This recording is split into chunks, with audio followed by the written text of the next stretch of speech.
आप सभी के हृदय में विराजमान परमात्मा को मेरी राम राम। पार्वती ने पूछा है शिव से कि जो भी वे बातें मैं आपसे पूछ नहीं पाई, कह नहीं पाई, उन मेरे द्वारा न पूछी गई बातों को भी आप मुझसे कह दीजिए। मैं भगवान राम के विषय में सब कुछ जानना चाहती हूँ। अब उनकी जो ये भावना है, कितनी शुद्धतम भावना है। अब आगे की यात्रा पर हम चलते हैं। तुम्ह त्रिभुवन गुरु वेद बखाना, कहती हैं पार्वती कि हे शिव, वेद इस बात को कह गए हैं कि इन तीनों लोकों में आपके समान कोई गुरु और दूसरा है ही नहीं। ये बखान वेदों ने किया है। शिव के पास जो ज्ञान है उसका कोई सानी नहीं है। सर्वज्ञ हैं वे शिव। आपने देखा होगा हमारी जितनी भी कथाएं हैं उनमें जब सारे व्यक्ति विवश हो जाते हैं, देवता विवश हो जाते हैं, तब वे सभी भगवान शिव की शरण में जाते हैं और कहते हैं, प्रभु हम सब उपाय कर कर के हार चुके, थक गए, अब आपकी शरण में आए हैं, आप हमारी रक्षा कीजिए। यदि ब्रह्मा जी के भी पास जाते हैं तो वे भी कहते हैं कि शिव की शरण में जाओ, उपाय मैं बता देता हूँ, लेकिन सिद्धि तुम्हें भगवान शिव के पास ही जाकर प्राप्त होगी, सफलता वहीं मिलेगी, मनोकामना वहीं पूर्ण होगी। तो भगवान शिव के लिए कहती हैं पार्वती कि हे नाथ, वेद इस बात को गाते हैं कि आपके समान कोई और गुरु हो ही नहीं सकता। कौन मिलेगा आपसे श्रेष्ठतर गुरु, श्रेष्ठतम गुरु, देवों के देव महादेव। आन जीव पामर का जाना, लेकिन जो नीच व्यक्ति हैं वे आपकी इस दिव्यता को, इस महिमा को, इस गुण को कहाँ जान पाते हैं। अब यहाँ पर पामर का क्या अर्थ है, नीच किसे कहा गया? वे लोग जो जड़ बुद्धि हैं, मूढ़ हैं, हठ धर्मी हैं, जो अपने अज्ञान के अंधकार में किसी की भी महिमा को नहीं देख पाते, तो भगवान शिव की तो कहाँ से जान पाएंगे। पार्वती ये स्पष्ट शब्दों में कह रही हैं कि पामर जीव जो है, नीच व्यक्ति, वह आपकी महिमा को कहाँ जान सकता है। बड़े बड़े सिद्ध योगी, महायोगी, वे तक शिव की महिमा को नहीं जान पाए, तब नीच लोगों का तो क्या कहिए। प्रश्न उमा के सहज सुहाई, छल विहीन सुन शिव मन भाई। कहते हैं जो पार्वती के प्रश्न हैं, तुलसीदास जी कह रहे हैं कि वे कैसे हैं, सहज सुहाई, भगवान शिव को बहुत सुखद और सुहावने लगे, सुहाने लगे, मन को सुहा गए उमा के प्रश्न। छल विहीन सुन शिव मन भाई, क्यों शिव के मन भा गए वो? क्योंकि वो छल के बिना थे। प्रश्न वही है, देखो, जब सती के रूप में थी पूर्व जन्म में पार्वती, तब भी उन्होंने यही प्रश्न किया था, अब भी वही प्रश्न किया। प्रश्न वही हैं, लेकिन उनके करने के पीछे की भावना बदल गई है। अब जब भावना बदल गई है, अब क्या हो गया? अब वो प्रश्न कैसे हैं? छल विहीन सुन शिव मन भाई, शिव के मन को क्यों भा रही हैं इस समय उमा, यह सती? प्रश्न तो ये वही वाला कर रही है, लेकिन भा क्यों रही है? क्योंकि इस समय उनके मन में छल नहीं है, छल के बिना है। उस समय मन के अंदर विकार था जब वे भगवान राम की परीक्षा लेने गई थी, और इस समय दीनता का भाव है, विनम्रता का है, जिज्ञासु का है, पिपासु का है, एक विद्यार्थी का भाव है, विद्या का अर्थ ग्रहण करने वाले का भाव। देखा ना हमने पीछे कितनी दीनहीन विनम्र होकर पार्वती शिव से अनुनय विनय कर रही हैं, उनके आगे गिड़गिड़ा रही हैं कि मुझे राम की महिमा का, राम की लीला का, उनका रहस्य बता दीजिए, मेरा मोह भंग कीजिए। तो उनके मन की इस छल विहीन अवस्था को देखकर भगवान शिव को उमा का यह प्रश्न भा गया है। भगवान बुद्ध के साथ आनंद सदा रहा करते थे। आनंद उनके एक चचेरे भाई थे और वे प्रत्येक स्थिति में भगवान बुद्ध के साथ होते थे। शिष्य भी थे उनके, शिष्य भाव से ही थे उनके साथ। तो एक बार आनंद पूछते हैं भगवान बुद्ध से कि मैं देखता हूं कि एक ही प्रश्न यदि 3 लोगों ने किया है आपसे, एक ही प्रश्न, तो तीनों लोगों को आपने सदा अलग अलग उत्तर दिए हैं। प्रश्न एक ही है, उत्तर तीनों को अलग अलग दिए और वे उत्तर इतने भिन्न और बेमेल होते हैं कि यदि वे 3 व्यक्ति कहीं मिल जाएं और पहला कहे कि मुझे इस प्रश्न का उत्तर भगवान बुद्ध ने ये दिया, तो दूसरा कहेगा तुम झूठ बोलते हो, ऐसा उत्तर तो बुद्ध दे ही नहीं सकते, मैंने भी यही प्रश्न किया था और मुझे भगवान बुद्ध ने ये उत्तर दिया है। तो तीसरा व्यक्ति कहेगा कि तुम दोनों ही झूठे हो, भगवान बुद्ध ऐसा उत्तर दे ही नहीं सकते, क्योंकि यही प्रश्न मैंने भी पूछा था और मुझे यह उत्तर दिया है जो कि तुम दोनों के उत्तर से बिल्कुल भिन्न है। तो आनंद कहते हैं यह बात मैं समझ नहीं पाया, एक ही प्रश्न और उन तीनों व्यक्तियों को आप भिन्न भिन्न उत्तर दे रहे हैं और ऐसे उत्तर जिनका कहीं किसी से कोई तालमेल भी नहीं बैठ रहा, तो ऐसा क्यों है? तो बुद्ध मुस्कुराकर कहते हैं कि उन प्रश्नों के वो तीनों उत्तर मैंने उन व्यक्तियों को दिए थे, तुम क्यों सुन रहे थे? तुम्हारे लिए तो वो उत्तर थे ही नहीं। तो पहली बात तो ये बताओ तुमने क्यों सुने, और सुने तो तुम अभ्रमित हो गए। तो आनंद ने कहा कि आप कृपा कर मुझे बताएं ऐसा क्यों है। तो बुद्ध बोले मैं प्रश्न नहीं सुनता हूं किसी भी व्यक्ति का, मैं प्रश्नकर्ता की आत्मा को सुनता हूं, उसके भीतर की। जो प्रश्न करने वाला है वो किस तल का व्यक्ति है, कहां से वह प्रश्न पूछ रहा है। क्या प्रश्न पूछने के माध्यम से वह मेरा मजाक उड़ाना चाहता है, तो उसको उसी ढंग का उत्तर देता हूं। क्या प्रश्न पूछने के पीछे उसकी जिज्ञासा मेरा मूल्यांकन करने की है, ये थाह लेने की है कि जरा मैं जांचूं तो सही कि बुद्ध को कितना ज्ञान प्राप्त हुआ भी है या नहीं हुआ। तो यदि यह भावना प्रश्नकर्ता की है, मैं उसके अनुसार उसे उत्तर देता हूं। और यदि प्रश्न करने वाला मेरे पास इस भाव से आया है कि वह अपने अज्ञान को दूर करके ज्ञान का प्रकाश फैलाना चाहता है अपने भीतर,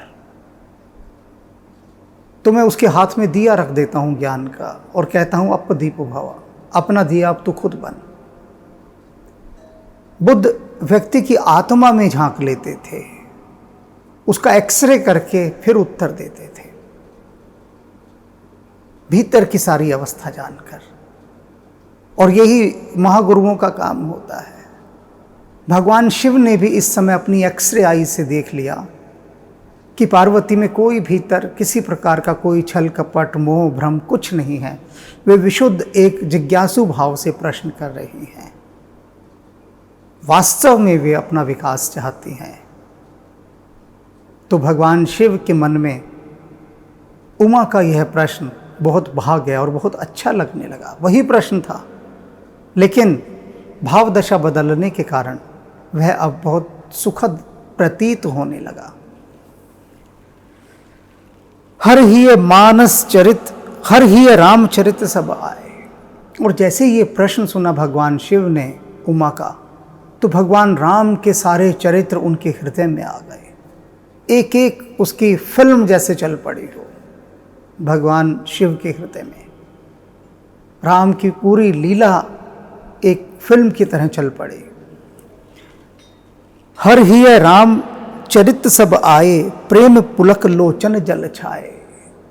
उनका हृदय मन सब प्रेम की पुलक से भर उठा, पुलकित हो गए कि राम जब हृदय में आ गए। सारी लीलाएं पूछी ना पार्वती ने कि भगवान राम का मुझे बचपन बताइए, उनका विवाह बताइए, इत्यादि जितनी उनकी जीवन की घटनाएं घटी वे सब आप मुझे बताइए भगवान।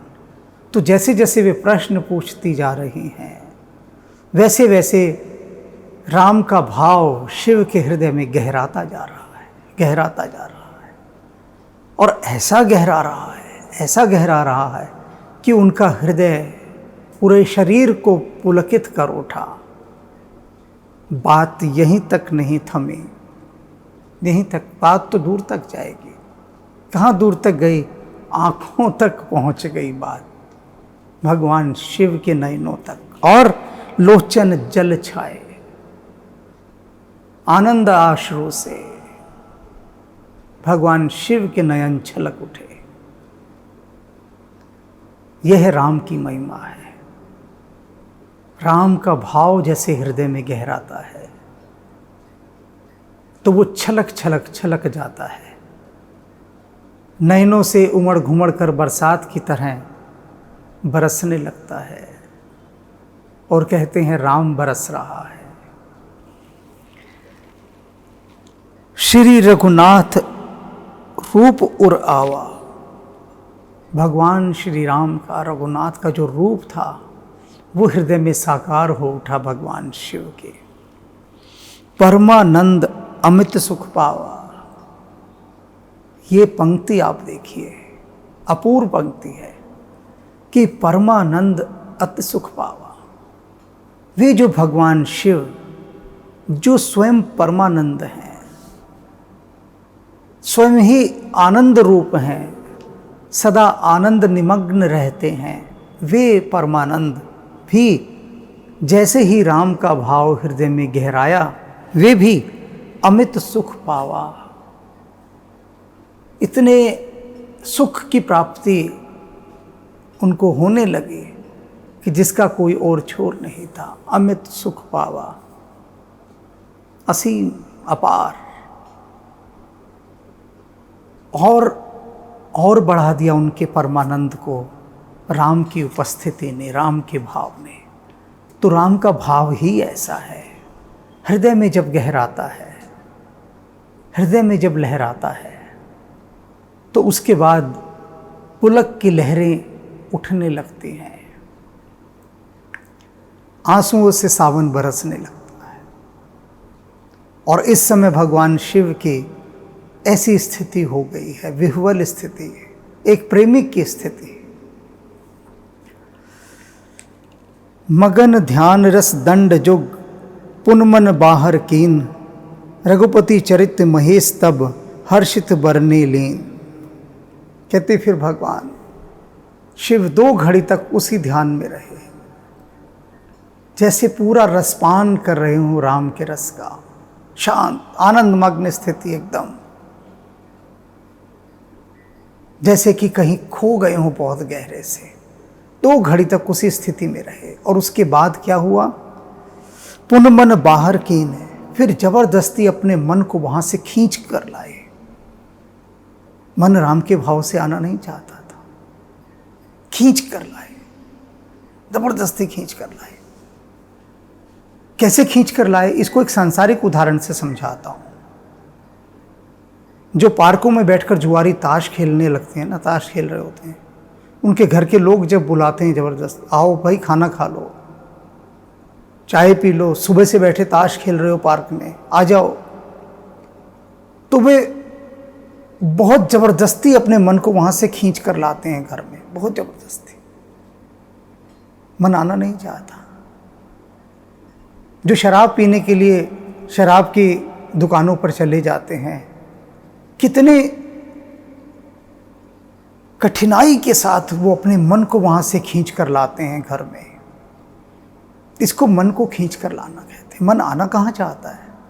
जिस भी स्थान पर मन रम जाता है ना, वहाँ से वह आना नहीं चाहता, लौटना नहीं चाहता। ये मन की विशेषता जान लो। जो भक्ति मार्ग पर हैं और उन्होंने अपने मन को परमात्मा के साथ संयुक्त कर दिया है, तो मन फिर राम के रस में ऐसा डूब जाता है, वहाँ से आना ही नहीं चाहता, खींचना पड़ता है। और यदि आपने मन को संसार में विषय वासनाओं में डुबा दिया, तो मन वहाँ से भी नहीं आना चाहता। मन दोनों जगह हिल जाता है, और जब दोनों जगह वहाँ हिल जाता है तो वहाँ से उसको लौटा लाना बहुत मुश्किल है, बहुत ही कठिन है। भगवान शिव ने बड़ी कठिनाई से अपना मन खींचा। इच्छा नहीं थी वहां से लौट कर आने की। रामकृष्ण परमहंस की पत्नी उनसे कहती हैं, मां शारदा, कि इतने लोग काली मंदिर में आपके पास आते हैं, आपको इतना आदर मान सम्मान देते हैं, पूजा का भाव आपकी तरफ रखते हैं, और आप ज्ञान के सागर, और उसके बाद भी आप कई बार ऐसी हरकतें करते हैं ना कि मतलब मुझे लज्जित होना पड़ता है कि प्रवचन कर रहे हैं बैठे बैठे और उठकर एकदम जाएंगे कि भक्तों से कहेंगे ठहरो मैं देख रहा हूँ रसोई में क्या खाने को बनाया आज। देख कर आते थे, फिर भक्तों से कहते थे आज ये बन रहा है खाने के लिए, बहुत स्वादिष्ट होता है। फिर थोड़ा प्रवचन किया, फिर कहते ठहरो मैं कुछ और भी देख लूँ क्या बन रहा है। कहते अब बार बार नौबत खाने में आके बार बार पूछते हैं क्या बन रहा है, क्या पकाया जा रहा है। किसी बिल्कुल अच्छा नहीं लगता ये। तो रामकृष्ण परमहंस कहते हैं कि मुझे अपने मन को खींच खींच कर बांधना पड़ता है संसार के साथ। अगर इसे ना बांधूं ना तो ये तत्काल उस राम के साथ जुड़ जाएगा और चला जाएगा, लौट के नहीं आएगा, फिर शरीर नहीं रह सकता। तो अगर मन पूरी तरह से राम के साथ जुड़ जाता है ना, फिर शरीर नहीं रह पाता। ये समझ लीजिए आप, शरीर केवल विषय वासनाओं के कारण ही बंधा रह पाता है। और इसलिए रामकृष्ण परमहंस कहते थे कि मुझे ये भोजन की वासना रखनी पड़ती है। और वो कहते सुन, जिस दिन मैं भोजन से मुंह फेर लूं, समझ लेना उसके 3 दिन बाद मैं ये देह त्याग दूंगा। और एक दिन ऐसा हुआ, मां शारदा थाली लेकर गई। रामकृष्ण परमहंस बैठे थे अपनी खाट पर, तो उन्होंने कहा कि ठाकुर भोजन आ गया। रामकृष्ण परमहंस ने थाली की ओर देखा और मुंह फेर लिया, और मां शारदा के हाथ से थाली गिर गई।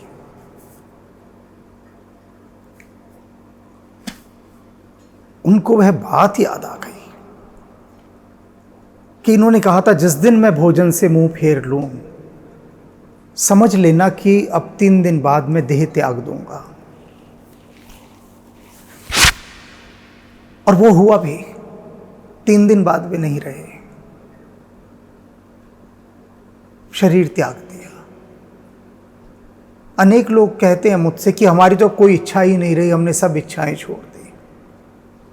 अपने अज्ञान में कितना बड़ा झूठ वो बोल जाते हैं, उन्हें पता भी नहीं। मैं ये नहीं कह रहा कि वो जानबूझकर झूठ बोल रहे हैं, उनको नियम ही नहीं पता। संसार में एक भी व्यक्ति ऐसा नहीं है जिसकी सारी इच्छाएं समाप्त हो जाए, कोई भी नहीं। और जिसकी इच्छाएं समाप्त हो जाएंगी वो देह धारण नहीं कर सकता। देह से मुक्त उसको होना ही होना, क्योंकि जो हमारे पंच तत्व है ना, 5 एलिमेंट्स, क्षितिजल पावक गगन समीर, ये 5 एलिमेंट्स जो है ना, इनकी जो बाउंडिंग है, इनको जो बांधता है, वो मन की वासना बांधती है। अगर भीतर वासना नहीं होगी तो टुकड़े टुकड़े होकर 5 तत्व बिखर जाएंगे और शरीर एकदम समाप्त। जैसे गैस का गुब्बारा आपने देखा है ना, तो गैस के गुब्बारे वाले पर जब आप जाते हैं, वो धागा क्यों बांधता है उसके साथ? कभी आपने सोचा? आप कहेंगे अरे इसमें सोचने वाली क्या बात है। धागा नहीं बांधेंगे तो गुब्बारा उड़ जाएगा। तो हम अपने छोटे बच्चे को गैस का गुब्बारा लेकर देते हैं तो उसके हाथ पर जैसे मौली बांधते हैं धागा बांध देते हैं कि बच्चा खेलता रहे ऐसे करके, क्योंकि धागे से बंधा है। तो ये धागा है वासना का, विषय वासना का। और जो गुब्बारा है वो समझ लो वह मन है जो अपनी सारी इच्छाओं को छोड़कर पंछी पिंजरा तोड़कर उड़ना चाहता है, लेकिन उसको जबरदस्ती बांधा गया है, किसी चीज से ठहराया गया है। तो उस वासना को, उस इच्छा को रखना आवश्यक होता है, तो मन को खींच कर लाना पड़ता है। तो ऐसे ही भगवान शिव अपने मन को खींच कर लाए भगवान राम के ध्यान से, क्योंकि बातचीत चल रही है ना पार्वती से। अब यूं ही बैठे रहेंगे तो प्रवेश कर जाएंगे महासमाधि में, लीन हो जाएंगे, पता नहीं फिर कितने अनंत काल तक वे उस समाधि में रहें, कुछ नहीं पता। तो इसलिए खींचा, जैसे कुएं से पानी खींचना पड़ता है, पानी अपने आप नहीं आता। तो जो खींचने का भाव है, ऐसे मन को खींचा वहां से। रघुपति चरित्र महेश तब हर्षित बरने लेन। और उसके बाद भगवान श्री राम के चरित्र का हर्षित होकर वे वर्णन करने लगे पार्वती के आगे। राम के बारे में अब वे बताएंगे पार्वती को। उससे पहले वे कुछ बातें समझा रहे हैं। ऐसे समझ में नहीं आएगा सीधा सीधा राम का चरित्र कहना है, उसकी भूमिका भगवान शिव बना रहे हैं। झूठे उ सत्य जाहि बिन जाने, जिम भुजंग बिन रज पहचाने। कहते बिना राम को जाने, बिना सत्य को जाने, ये जो झूठा संसार है ना, ये भी सच लगने लगता है। माया घेर लेती है। ये जो मायावी संसार है, ये हमें कब सच लगने लगता है? तब जब तक कि हम राम को नहीं जानते, राम के सत्य को नहीं जानते, तब लगता है, उससे पहले नहीं लगता। अब मुझे कोई बता रहा था, मैंने सुना है, आपने भी, सभी ने सुना होगा, जो भी भारत का रहने वाला उसने, सब ने सुना है, कोई भी ऐसा नहीं कि जिसने नहीं सुना हो। क्या सुना है? कोई कह रहा था कि अगर हमारे देश के जितने भी भ्रष्ट नेता हैं, उनका जितना धन विदेशी बैंकों में जमा है, वह सारा धन अगर हम भारत में ले आए तो विश्व में सबसे धनी देश भारत होगा। सबसे धनी देश, एकदम चमत्कारिक रूप से धनी हो जाएगा। इतना अकूत धन है हमारे पास जो विदेशी बैंकों में है। ऐसा सभी ने सुना होगा कि जो भ्रष्ट राजनेताओं का है। मैं बार बार ये कह रहा हूँ क्योंकि राजनेता शब्द सुनकर कुछ लोग मन ही मन बुरा ना मान ले, उदास ना हो जाएं, इसलिए रेखांकित किया जा रहा है इस बात को कि केवल भ्रष्ट राजनेता। अब वे कौन है वे खुद जानते हैं, क्योंकि किसी को भी नहीं पता कि किसका पैसा कितना वहाँ पर जमा है, किसी को भी नहीं मालूम ना। तो अब ये अगर है तो क्यों जमा किया? क्योंकि राम के सत्य को नहीं जानते थे। राम के सत्य को तो नहीं जानते थे, तो क्या हुआ कि ये जो माया है सारी, ये उनको सच लगने लगी। और पैसा जमा करना, और पैसा जमा करना। यदि राम के रूप को जानते वो, तो वे सभी भ्रष्ट राजनेता एक ही बात को जानते कि वे मेरे भगवान राम, प्रभु राम, जो सदा प्रजा की सेवा में ही लगे रहते थे। राम राज का मतलब पता है क्या होता है? कि राम अपने पूरे जीवन और कुछ नहीं उनको दिखाई देता था, सुझाई देता था, बस मेरी प्रजा सुखी रहे। वह कौन सा काम करूं कि जिससे जो प्रजा है उसे कोई दुख ना हो। वे वास्तव में पिता की भूमिका निभाते थे, जिसको हर समय यही रहता था कि कितना ज़्यादा से ज़्यादा मैं अपने बच्चों को दे सकूं। हर पिता का क्या भाव होता है? किसी पिता से पूछो, भ्रष्ट अधिकारी से ईमानदारी से पूछो कि भैया तू ये करोड़ों रुपए की जो रिश्वत ले रहा है, बेईमानी कर रहा है, देश को लूट रहा है, किसके लिए? वो कहेगा अपने बच्चे के लिए। और किसके लिए? मेरे बच्चे, मेरा परिवार, वो खूब ऐश से रहे, मैं इसलिए बेईमानी कर रहा हूँ। सभी यही कहेंगे, सभी यही। और भगवान राम का चिंतन क्या था कि वो पूरी प्रजा को अपना बच्चा समझते थे। एक भ्रष्ट व्यक्ति केवल अपनी पत्नी और अपनी पत्नी के संयोग से पैदा हुए बच्चों को ही अपना बच्चा मानता है। लेकिन राम सारी प्रजा को अपना बच्चा मानते थे कि ये मेरे पुत्र समान है, और सब बहुत सुखी हों, समृद्ध हों, ये भाव। और ये भाव होगा तो चारों तरफ राम राज्य होगा। तो भगवान शिव क्या कहते हैं, झूठे सत्य जाहि बिन जाने, बिना राम को जाने तुम इस झूठे संसार को भी सच मानते रहोगे। इसलिए बहुत आवश्यक है कि राम को जान लो।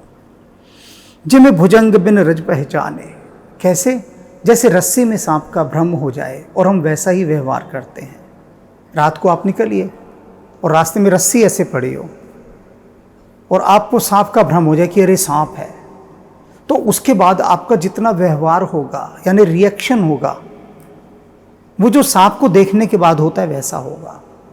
डर लगेगा, घबराहट होगी, दिल की धड़कन बढ़ जाएगी, पसीने पसीने हो जाएंगे, हाथ पांव कांपने लगेंगे, चीख भी सकते हैं आप, और अपने अपने व्यक्तित्व के अनुसार उसकी प्रतिक्रियाएं होंगी, किंतु भय से आप भर जाएंगे सिर्फ रस्सी को देखने के बाद। वो सांप नहीं है, रस्सी है। किंतु रस्सी में सांप का आरोप आपने कर लिया, उस भ्रम को सत्य मान लिया, तो रस्सी के साथ भी आप सांप जैसा व्यवहार करेंगे। तो वही हम संसार के साथ करते हैं। इस संसार के साथ भी हम वैसा ही भ्रामक व्यवहार करते हैं। क्यों? क्योंकि राम को नहीं जान पाते हम। यदि राम रूपी टॉर्च हाथ में हो, दिया हाथ में हो, तो उस टॉर्च को उस रस्सी पर फेंकेंगे और तत्काल जान जाएंगे कि अरे सांप वाप कुछ नहीं है भैया, रस्सी पड़ी है। अंधेरे में जाते हैं ना, टॉर्च लेके क्यों जाते हैं? प्रकाश रहे। तो बिल्कुल यही कि हृदय में जब राम रूपी प्रकाश हो तो आपको ये भ्रम, संदेह, माया, ये आपको भरमा नहीं सकते। जिह जाने जग जाई हेराई, जागे जथा सपन भ्रम जाए। कहते हैं राम को जानने के बाद जब कोई संसार को देखता है तो उसके सारे भ्रम दूर हो जाते हैं और वह उसी प्रकार जाग जाता है जैसे रात को आप सपना देख रहे होते हैं और सुबह उठते हैं, जागते हैं तो आप हंसते हैं, आपके सारे भ्रम दूर हो जाते हैं कि अरे सपना था वो तो, और मैं व्यर्थ ऐसे व्यवहार कर रहा था। सपने में यदि आप बहुत सुखी हो रहे हैं, आपकी सारी इच्छाएं पूरी हो रही हैं सपने में, और जब आप जागते हैं तो बड़ा मुस्कुराते हैं, हंसते हैं कि वाह क्या सपना था, राजा बना के रख दिया परमात्मा ने, क्या सपना था, वाह। हंसते हैं लेकिन जान जाते हैं वह सपना था। और उसी तरह से जब डरते हैं, उठते हैं घबराए हुए, गला सूखा हुआ, हाथ पैर कांप रहे हैं, आंखें फटी फटी, छत की कड़ियाँ देख रही हैं, इधर उधर पंखे को देख रही हैं, साथ में पत्नी या माता सोई है तो वो उठाती है कि क्या हुआ बच्चे, या क्या हुआ स्वामी, तो आप कहते हैं बड़ा डरावना सपना देखा। तो फिर आपसे कहा जाता है कि कोई बात नहीं, चिंता ना करें, सपना था वो, भूल जाए। तो भगवान शिव कहते हैं कि जब कोई राम को जान जाता है और उसके बाद जब इस संसार को देखता है तो उसे लगता है कि अरे मैं तो सपना देख रहा था। श्री गुरु गोविंद सिंह जी महाराज फरमाते हैं, मैं परम पुरुष का दासा, देखन आया जगत तमाशा, कि मैं तो ये इस संसार रूपी तमाशे को देखने आया। जागे हुए थे वे, सब जानते थे, जानन जान थे वे सब। मैं परम पुरख का दासा, देखन आया जगत तमाशा। मोह माया किसी भी तरह का कोई भ्रम, कोई संदेह उनको कहाँ व्यापा गुरु गोविंद सिंह जी महाराज को, क्योंकि वे जागे हुए थे, जागृत पुरुष थे। स्पष्ट कह गए ना, मैं तो तमाशा देखने आया हूँ यहाँ पर, देखन आया जगत तमाशा। तो वही बात भगवान शिव कह रहे हैं। और शिव के परम भक्त थे श्री गुरु गोविंद सिंह जी महाराज। देह शिवा बर मोहे ऐसो, शुभ कर्मन ते कबहू न टरो। तो राम जितना भीतर आते जाएंगे, समझ लीजिए कि जितना भीतर प्रकाश आता जाएगा, अंधकार बाहर स्वतः ही चला जाएगा, कुछ प्रयास नहीं करना पड़ेगा। तो सारा प्रयास कि राम कैसे भीतर आ सके। बंदौ बाल रूप सोई रामो, सब सिद्धि सुलभ जपत जिस नामो। भगवान शिव क्या कहते हैं कि मैं सबसे पहले उस बाल रूप भगवान श्री राम को नमस्कार करता हूँ। मन भाव से भरा हुआ है ना भगवान राम के प्रति, तो बाल रूप से कहते हैं।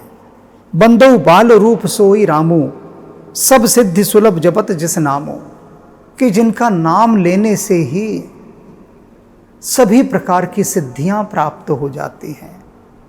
मैं उन बाल रूप भगवान श्री राम को नमस्कार करता हूं। देखिए, नमस्कार अधिक से अधिक कर पाने का कितना भाव है भीतर, कितनी भीतर एक गहन अभीप्सा है कि राम को कितनी कितनी बार नमस्कार करूं। तो मन रास्ता खोजता है, कहता है चलो बाल रूप से शुरू करते हैं। सीधा कहेंगे राम को प्रणाम तो सिर्फ एक ही बार कह के मन तृप्त नहीं होगा, तो मन अनेक अनेक बार बारंबार कहना चाहता है। अक्सर कहते हैं ना शत शत प्रणाम। कुछ को लगा कि भैया ये शत शत तो थोड़ा कम हो गया, 100 रुपये की वैल्यू क्या रह गई है, तो कहते हैं कोटि कोटि प्रणाम। अब करोड़ों करोड़ों बार, करोड़ में तो कुछ बात भी बनती है ना। अब 100 रुपये में क्या बात, 100 बार प्रणाम करोगे कुछ लगेगा भी नहीं भैया, क्या प्रणाम किया, 100 बार ही किया। तो मन कहता है कि करोड़ बार बोलो। तो अभी करोड़ की थोड़ी वैल्यू है, करोड़ की जब खत्म हो जाएगी फिर देखें आगे क्या नया शब्द निकलता है। तो यहाँ पर अभी बंदौ बाल रूप सोई रामो, सब सिद्धि सुलभ जपत जिस नामो, मंगल भवन अमंगल हारे, द्रहु सो दशरथ अजर बिहारे। कहते हैं वे भगवान श्री राम जो मंगल का भवन है, कल्याण का घर है, शुभ का घर है, अमंगल हारे, सभी प्रकार के जो दोष हैं, पाप हैं, अमंगल हैं, कष्ट हैं, अज्ञान, भ्रम, मोह, संदेह, कहते हैं सबको हर लेते हैं, सबका हरण कर लेते हैं, सबका। द्रहु सो दशरथ अजर बिहारे। अब क्या कहते हैं, देखिए कि वे जो दशरथ के आंगन में खेल रहे हैं, विहार कर रहे हैं, वे बाल रूप भगवान श्री राम मुझ पर द्रवित हों। भगवान शिव कह रहे हैं कि भूल मत जाना कहीं भैया राम भगवान के साथ साथ चलते चलते भगवान शिव को ही भूल जाओ जो बता रहे हैं, ध्यान रखना। भगवान शिव कह रहे हैं कि वे बाल रूप भगवान श्री राम मुझ पर द्रवीभूत हों। द्रवीभूत एक बहुत ऐसी प्रेमपूर्ण अवस्था होती है गहरी कृपा करने की। पिघल जाना मतलब, द्रव कहते हैं ना पिघली हुई चीज़ को, कि ऐसे मुझ पर पिघल जाएं, ऐसी कृपा करें मुझ पर। कौन से भगवान कृपा करें? वे बाल रूप भगवान श्री राम जो दशरथ के आंगन में विहार करते हैं, खेलते हैं। बिहारी शिव कह रहे हैं कि मैं उन भगवान श्री राम बाल रूप जो हैं उनको नमस्कार कर रहा हूँ। मंगल भवन अमंगल हारी, द्रहु सु दशरथ अजर बिहारी। अब ये अजर बिहारी को भी आप समझ लीजिए। बिहारी शब्द बहुत प्यारा शब्द है। बिहारी का अर्थ होता है विहार करने वाला। ये जो बिहार प्रदेश है ना, इसका नाम क्यों पड़ा है और बिहार के लोगों को बिहारी कहा गया? और बिहारी कहना तो बहुत, किसी को बिहारी कहो तो समझ लो आपने उसको इतना बड़ा सम्मान दे दिया कि जिसका कोई और छोर नहीं। बिहारी जिसको कह दिया जाए कि भैया तुम बिहारी हो, तो समझ लो उसको इतना उच्च स्थान मिल गया है कि उसको तो जो उसे बिहारी कहे उसको कहना चाहिए कि आओ मैं आपको चाय वाय पिलाता हूँ, कुछ जलपान करा के तब भेजता हूँ, आपने मुझे बिहारी कहा। बांके बिहारी भी नाम सुना है ना आपने? तो बिहारी क्या था कि भगवान बुद्ध के विहार करने के कारण बिहारी विहार करते थे, वो विहार करते थे, उस कारण बिहार पड़ा नाम। हम जो घूमते हैं ना, हम कहते घूम फिर रहे हैं, जब हम क्या कर रहे हो भैया कि खाना खाए, थोड़ा घूम फिर रहे हैं, टहल रहे हैं। क्या कर रहे हो? थोड़ा सुबह है, थोड़ा घूम फिरने निकले हैं हम। तो आम इंसान तो घूमता फिरता है, लेकिन जो बुद्ध पुरुष होते हैं, जो जागृत पुरुष होते हैं, वे घूमते फिरते नहीं, वो विहार करते हैं। उनके चलने को विहार कहा जाता है, यानी देहातीत होकर, देह का कोई बोध नहीं होता। विहार ऐसा ना कहीं पहुंचने की जल्दी, ना कुछ करने की जल्दी, भीतर से जल्दी का तत्व ही समाप्त हो जाता है। उद्विग्नता जिनकी सारी समाप्त हो जाती है, बेचैनी सारी समाप्त हो गई, और जो सिर्फ जैसे वायु बह रही हो ऐसे बहते हैं। बहना, फ्लोट करना, तिरना। तो भूमि के ऊपर भी कोई ऐसे चले जैसे पत्ता लहरों के ऊपर चल रहा हो, उस चलने की अवस्था को कहते हैं विहार करना। और विहार करने वाला विहारी, जिससे बिहारी बना। तो ये जो भगवान श्री राम जो दशरथ के आंगन में विहार कर रहे हैं, उन बाल रूप भगवान श्री राम को मैं नमस्कार करता हूँ, जो सभी प्रकार के अमंगलों का हरण करने वाले हैं और सभी प्रकार के शुभ और मंगल के दाता है। तो बोलें, सियापति रामचंद्र की जय, मेरे प्रभु रामचंद्र की जय।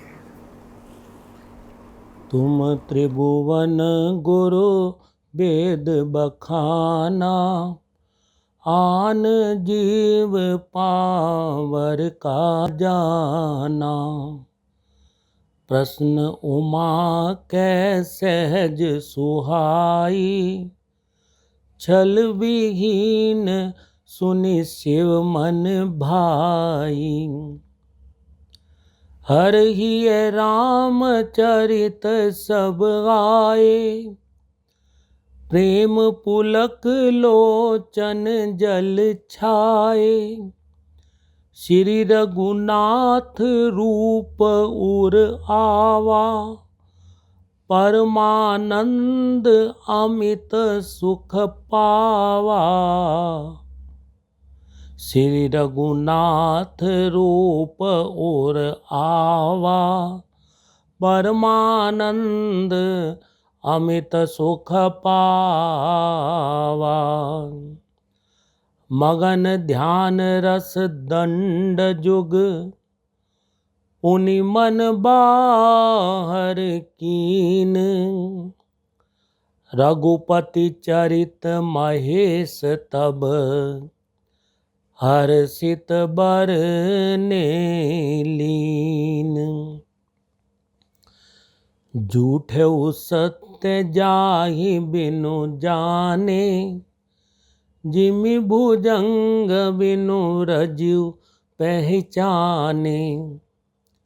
जेहि जाने जग जाई हेराई, जागे जथा सपन भ्रम जाई। बंदउ बाल रूप सोई रामु, सब सिद्धि सुलभ जपत जिसु नामु। मंगल भवन अमंगल हारी, द्रवउ सो दशरथ अजिर बिहारी। करि प्रणाम रामई त्रिपुरारी, हर्षि सुदा सम गिरा उचारी। धन्य धन्य गिरिराज कुमारी, तुम समान नहीं को उपकारी। पूछौ रघुपति कथा प्रसंगा, सकल लोक जग पावनी गंगा। तुम रघुबीर चरण अनुरागी, कीनऊ प्रसन्न जगत हित लागी। पूछौ रघुपति कथा प्रसंगा, सकल लोक जग पावनी गंगा। तुम रघुबीर चरण अनुरागी, कीनऊ प्रसन्न जगत हित लागी। राम कृपा ते पार्वती, सपने हु तब मन माही। शोक मोह संदेह भ्रम, मम विचार कछु नाही।